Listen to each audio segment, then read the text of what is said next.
बाबा जी, ये जो अब उठापटक हुई अंतिम दिनों में, और उसके बाद फिर आपने देखा एक मीटिंग हुई, अशोक गहलोत भी गए, तेजस्वी भी गए, प्रेस कॉन्फ्रेंस भी हुई, और इससे क्या निष्कर्ष आप देखते हैं? कोई अ, गठबंधन की केमिस्ट्री में कुछ बेहतरी हुई क्या? सर बिल्कुल नहीं। और वो जो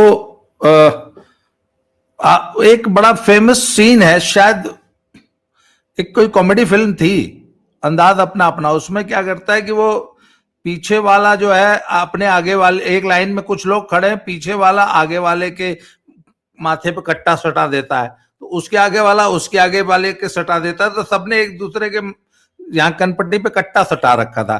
सर ये जो प्रेस कॉन्फ्रेंस हुई थी ना, ये कट्टा सटाने से हुई थी। तेजस्वी चुनाव के दौरान 6-7 दिनों से नाराज होके को भवन में बैठे थे।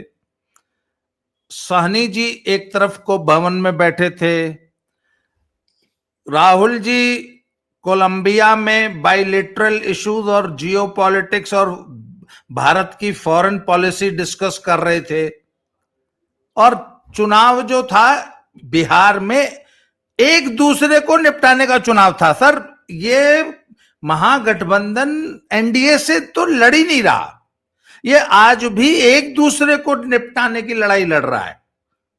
पहली समस्या ये थी। और जब वो कप भवन में बैठ गए जाके, तो मजबूरन इनको जो है वो अनाउंस करना पड़ा, अच्छा भैया चल चल चल तेरे कोई सीएम फेस डिक्लेयर कर दिया, मान लिया। उधर साहनी जी अड़ गए कि मैं नहीं जा रहा प्रेस कॉन्फ्रेंस में जब तक मुझे डिप्टी सीएम डिक्लेयर नहीं करोगे। तब मजबूरन साहनी जी को, तो उसका इन्होंने तोड़ एक और निकाला, बोला अभी 3 डिप्टी सीएम और डिक्लेयर होने हैं। नहीं, लेकिन उसमें कांग्रेस का तो मुझे भागीदारी नहीं दिखी उस प्रेस कॉन्फ्रेंस में। हाँ अच्छा, दूसरी चीज है सर, देखिए सारी बात ठीक है, चुनाव मैदान में क्या हो रहा है। सर मैदान में जो आपने बताया ना भी पंडित साहब ने, आज सुबह भी मेरी एक, मैंने उसका बल्कि ऑडियो पे रिकॉर्डिंग करके सुनाई है अपने दर्शकों को, वीडियो बनाया मैंने उसका। एक लड़का है, वो उसकी वाइफ और उसकी बेटी, वो ये जीविका दीदी हैं दोनों, बेटी जो है सीएम है।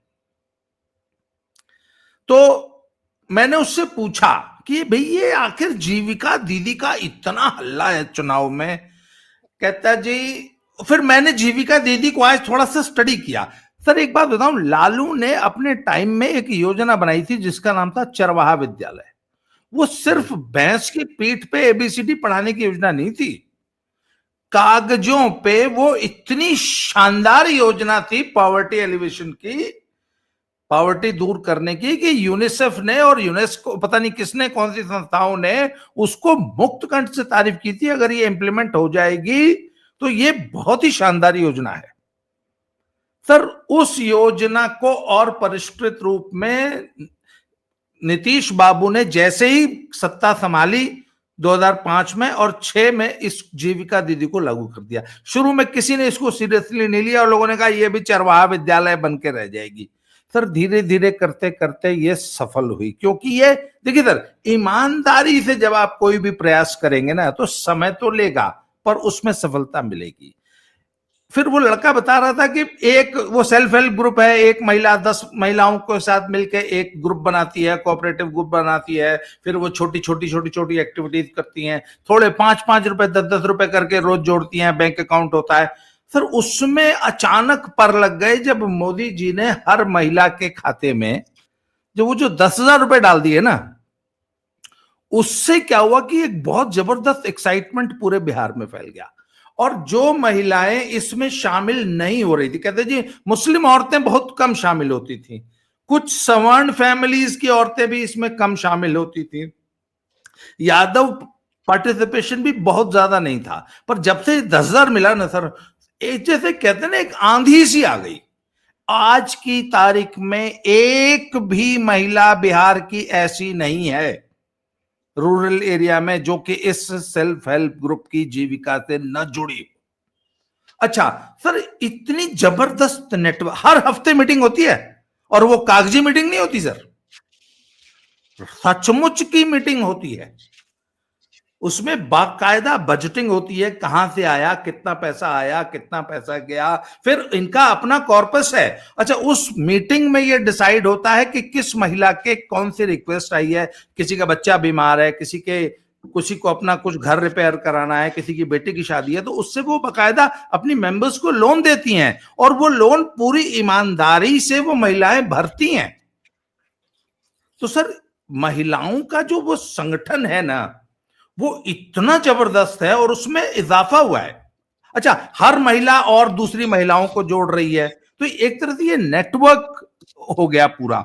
और वो सारी की सारी मीन्स जीविका दीदियों में जो मुस्लिम औरतें हैं, जो यादव फैमिलीज हैं, उनकी औरतें भी नीतीश और मोदी की कट्टर समर्थक हैं, वोटर हैं।